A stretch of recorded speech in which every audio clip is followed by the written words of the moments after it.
శ్రీమాత్రే నమః. ఈరోజు మాఘమాసంలోని 11వ రోజు మాఘపురాణం యొక్క 11వ అధ్యాయం గురించి తెలుసుకుందాము. భీముని ఏకాదశి వ్రతము. సంవత్సరంలో వచ్చు 12 మాసములలోనూ మాఘమాసము అతి ప్రశస్తమైనది. అటువంటి మాఘమాసములో నదిలో గాని నది లేని చోట తటాకమందు గాని తటాకము కూడా అందుబాటులో లేని ఎడల నూతి వద్ద గాని స్నానము చేసినచో పాపములన్నీ హరించిపోవును. పూర్వము అనంతుడను విప్రపుంగముడు యమునా నదీ తీరమందున్న అగ్రహారంలో నివసించుచుండెను. అతని పూర్వీకులందరూ గొప్ప జ్ఞానవంతులు, తపశ్శాలురు, దానధర్మములు చేసి కీర్తి పొందిన వారై ఉన్నారు. అతడు చిన్నతనంలో గడుసరి, పెంకివాడు.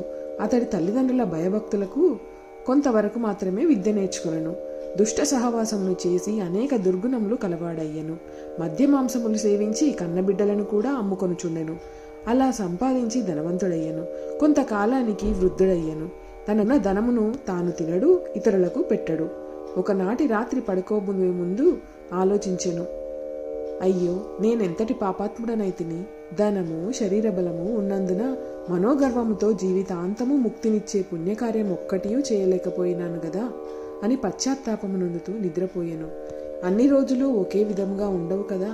ఆనాటి రాత్రి కొందరు చోరులు అనంతుని ఇంటిలో ప్రవేశించి ధనము, బంగారము ఎత్తుకొని పోయిరి. అనంతుడు నిద్ర నుండి లేచి చూడగా అతని సంపదనంతా అపహరించబడి ఉన్నది. అన్యాయంగా ఆర్జించిన ధనం గదా, అన్యాక్రాంతం అయ్యనని రోదన చేసినాడు. ఆ సమయమందున పెద్దల నీతులు జ్ఞప్తికి వచ్చినవి. తాను చేసిన పాపములకు ప్రాయశ్చిత్తము కోరసాగెను. ఆ సమయంలోనే మాఘమాసము నడుచుచున్నందున యమునా నదికి వెళ్లి స్నానమాడెను. అందువలన అతనికి మాఘమాస నదీ స్నాన ఫలము దక్కెను. నదిలో మునిగి తడిబట్టలతో ఒడ్డునకు వచ్చెను. చలికి గడగడ వనికి బిర్ర బిగిసిపోవుచు నారాయణ అని ప్రాణములు విడిచినాడు. ఆ ఒక్క దివ్యమైన నదిలో స్నానము చేయుట వలన అతడు చేసి ఉన్న పాపములన్నీ నశించిపోయి వైకుంఠవాసుడయ్యను అని వశిష్ఠుడు తెలియజేశను. పాండవులలో ద్వితీయుడు భీముడు. అతడు మహాబలుడు, భోజనప్రియుడు, ఆకలికి ఏమాత్రమూ ఆగలేనివాడు. బండెడన్నమైనను చాలదు. అటువంటి భీమునకు ఏకాదశి వ్రతము చేయవలనని కుతూహలము పుట్టినది. కాని ఒక విషయంలో బెంగతో ఉండెను. అదేమందువా, ఏకాదశి నాడు భోజనము చేయకూడదు కదా, భోజనము చేసినాచో ఫలము దక్కదు కదా అని విచారించి తన పురోహితుని కడకుపోయి, ఓయి పురోహితుడా, అన్ని దినముల కంటే ఏకాదశి పరమ పుణ్య దినమని అనెదరు గదా, దాని విశిష్టత ఏమిటి అని భీముడు అడిగాను.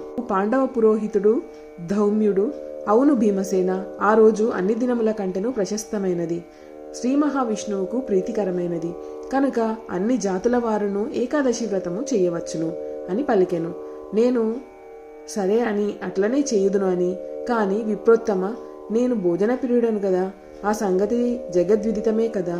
ఒక గడియ ఆలస్యమైనను నేను ఆకలికి తాళజాలను కనుక ఏకాదశి నాడు ఉపవాసం ఉండుట ఎటులా అని విచారించుచున్నాను. ఉపవాసం అన్నది దినముననే కాని ఆకలి ఎక్కువగా ఉండెను. కావున ఆకలి దాహము తీరులాగున ఏకాదశి వ్రతఫలము దక్కులాగున నాకు సలహానీయము అని భీముడు పలికెను.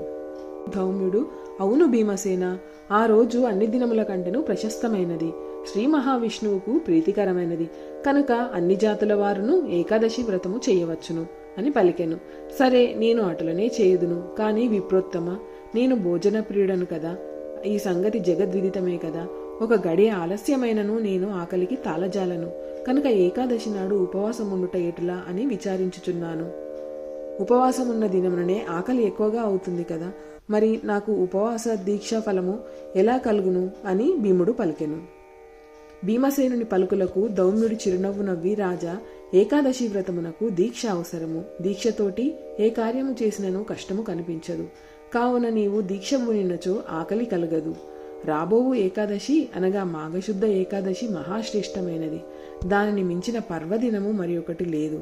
ఒక్కొక్క సమయంలో మాఘమాసంలా ఏకాదశి పుష్యమి నక్షత్రంలో కూడినదై ఉండును. అటువంటి ఏకాదశి సమానమగునది మరి ఏదీ లేదు. సంవత్సరమంతము వచ్చు 24 ఏకాదశులలో మాఘశుద్ధ ఏకాదశి మహాపర్వదినము కావున ఆ దినమున ఏకాదశి వ్రతము చేసిన గొప్ప ఫలితము కలుగును. ఇందులో ఏమాత్రము సంశయము లేదు. కావున ఓ భీమసేన, నీవు తప్పక మాఘశుద్ధ ఏకాదశి వ్రతము ఆచరింపుము. ఆకలి గురించి దిగులు పడకుము. దీక్షతోనున్న ఎడల ఆకలి ఏమాత్రమునూ కలుగదు, నియమం తప్పకూడదు అని వివరించెను. దౌమ్యుని వలన తన సంశయము తీరినట్లగుటలో భీముడు మాఘశుద్ధ ఏకాదశి నాడు అతి నిష్ఠతో వ్రతము చేసి ఉపవాసం ఉండెను. అందులకే మాఘశుద్ధ ఏకాదశిని భీమ ఏకాదశి అని కూడా పిలుస్తారు. అంతేకాక ఓ దిలీప మహారాజా, పరమేశ్వరునికి అత్యంత ప్రీతికరమగు శివరాత్రి కూడా ఈ మాఘమాసమందే వచ్చును కదా. మహాశివరాత్రి మహత్యమును కూడా వివరించేదను, చక్కగా ఆలకింపుము అని వశిష్ఠుల వారు దిలీప మహారాజుతో ఇట్లు పలికిరి. ఏకాదశి విష్ణువునకు ఎట్లు ప్రీతికరమైన దినమో అదే విధముగా మాఘ చతుర్దశి అనగా శివ చతుర్దశి, దీనినే శివరాత్రి అని అందరు. అది ఈశ్వరునికి అత్యంత ప్రీతికరమైన దినము. మాఘమాసమందలి అమావాస్యకు ముందు రోజున వచ్చేది దీనినే మహాశివరాత్రి అని అందరు. ఈ మాఘమాసంలో కృష్ణపక్ష చతుర్దశి నాడు వచ్చును. ప్రతి మాసమందు వచ్చు మాస శివరాత్రి కన్నా మాఘమాస కృష్ణపక్షంలో వచ్చు శివమహారాత్రి పరమేశ్వరునికి అత్యంత ప్రీతికరమైనది. ఆ రోజు నదిలో గాని తటాకమునందున గాని లేక నూతి వద్ద స్నానము చేసి శంకరుని పూజించవలను. పరమేశ్వరుని అష్టోత్తర శతనామావళి సహితంగా బిల్వపత్రములతో పూజించవలేను. అట్లు పూజించి అమావాస్య స్నానము కూడా చేసిన ఎడల ఎంతటి పాపములు కలిగి ఉన్నను అవన్నీ వెంటనే హరించిపోయి కైలాస ప్రాప్తి కలుగును.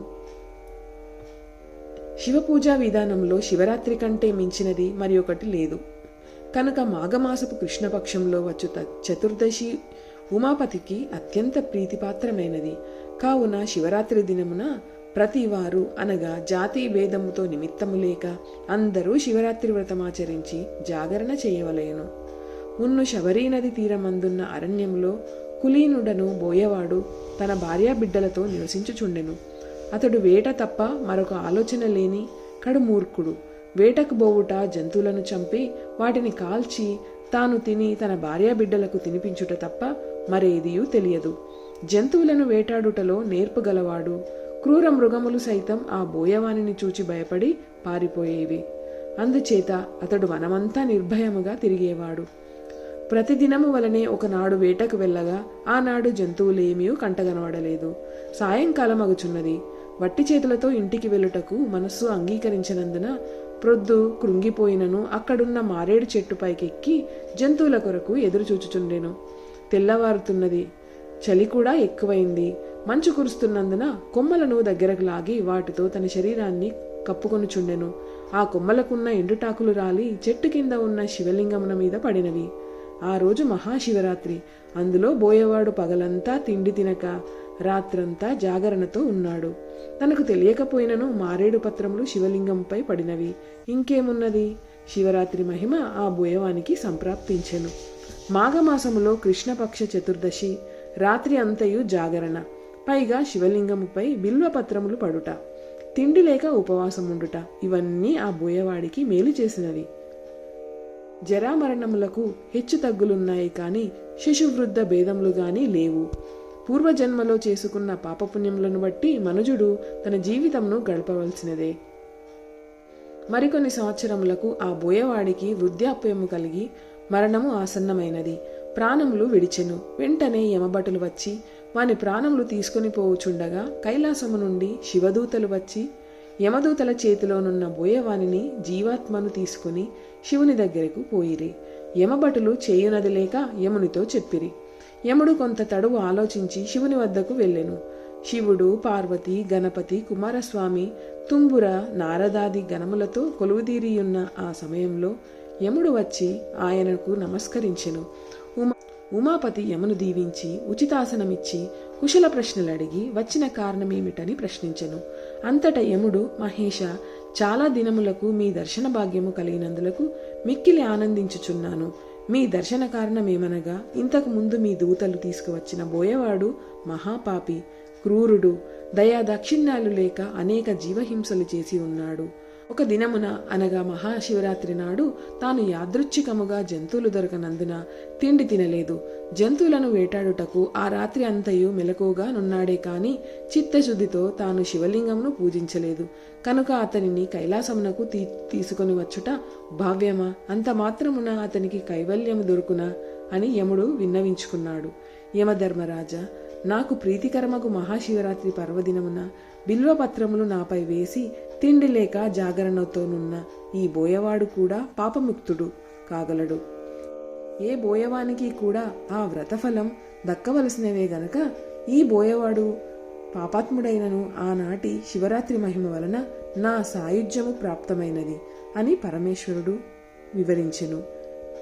ఇంతటితో మాఘపురాణంలోని 11వ అధ్యాయము సమాప్తము. లోకా సమస్త సుఖినో భవంతు, సమస్త సన్మంగళాని భవంతు. ఈ వీడియో గనక మీకు నచ్చినట్లయితే తప్పకుండా లైక్ చేయండి, షేర్ చేయండి మరియు సబ్స్క్రైబ్ చేయండి. Thank you.